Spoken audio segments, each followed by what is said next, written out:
Hey YouTube, what's going on, guys? It's Matt the Cell Junkie coming back at you with one more.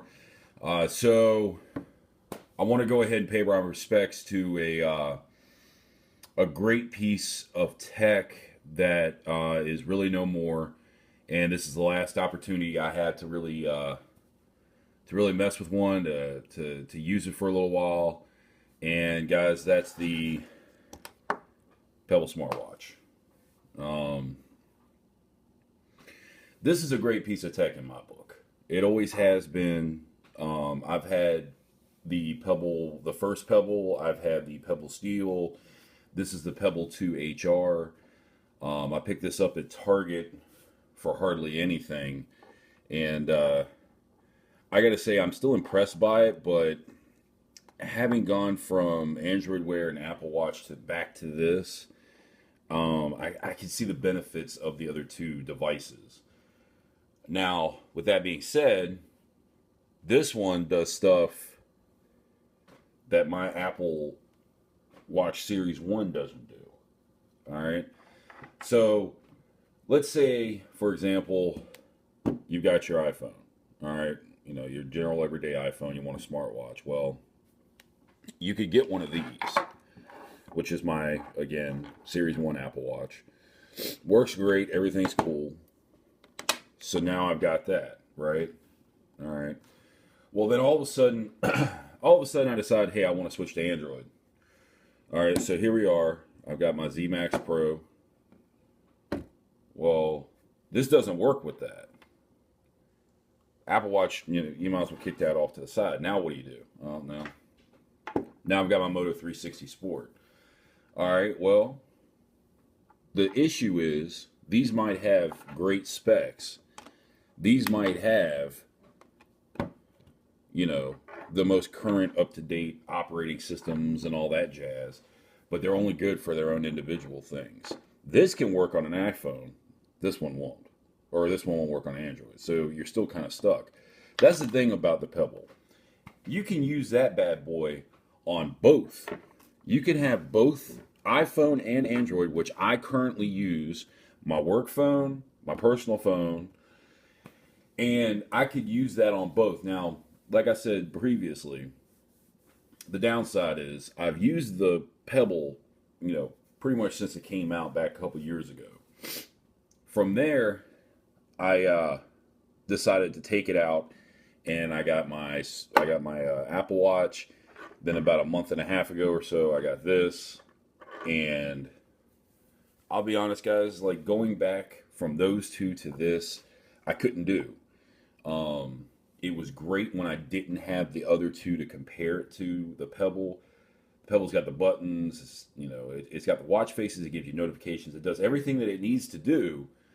But messing with the screens and the resolution of those screens and the operating system on both of the watches, I have to say that unfortunately the Pebble kind of, even though it had its own little niche, whatever you want to call it,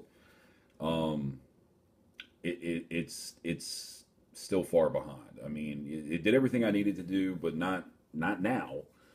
It was a little more clunky now that I look back on it, but still, you could sit there and have two different operating systems, and that one.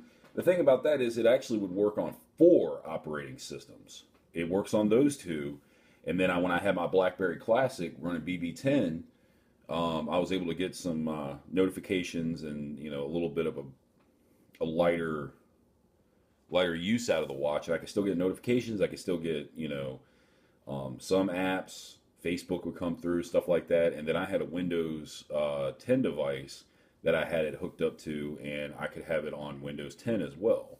Now those are third-party apps. It's not actually from Pebble. It's not an official app. Unlike iOS and Android, but you could still, you had workarounds to where you could get it to work. And, it's power till this afternoon. And that's the thing. It has great battery life. You could get 5 to 7 days out of this thing easy, depending on how many notifications and everything that you would have coming in.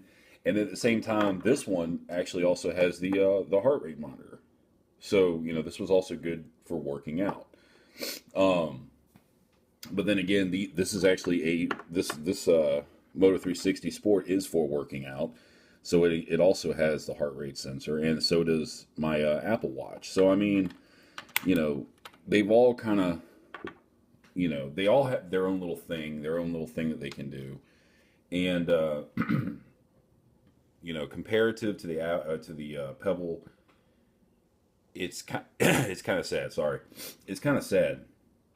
You know, Fitbit bought them out. They're probably just gonna close out shop on Pebble. Current Pebble devices will only run until the beginning of next year. So I mean, if you can get it for a cheap price, like I did, I'd get it. Hang on to it. You can still use it. Uh, I mean, it's not bad for the price. I'm not paying full price for this, and I didn't pay anywhere near full price.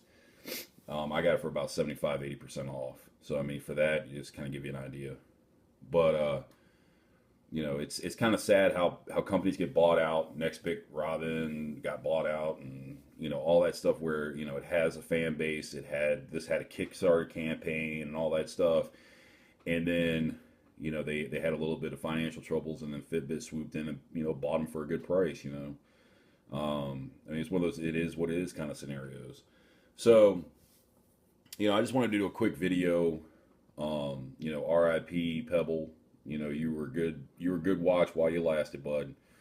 But you kind of got surpassed. So, if you guys got any questions on the Pebble HR or the 360 Sport or the Apple Watch or anything like that, drop it down in the comments. Hit that like button and subscribe, guys. I always like feedback. And I guess I'll see you all in the next one.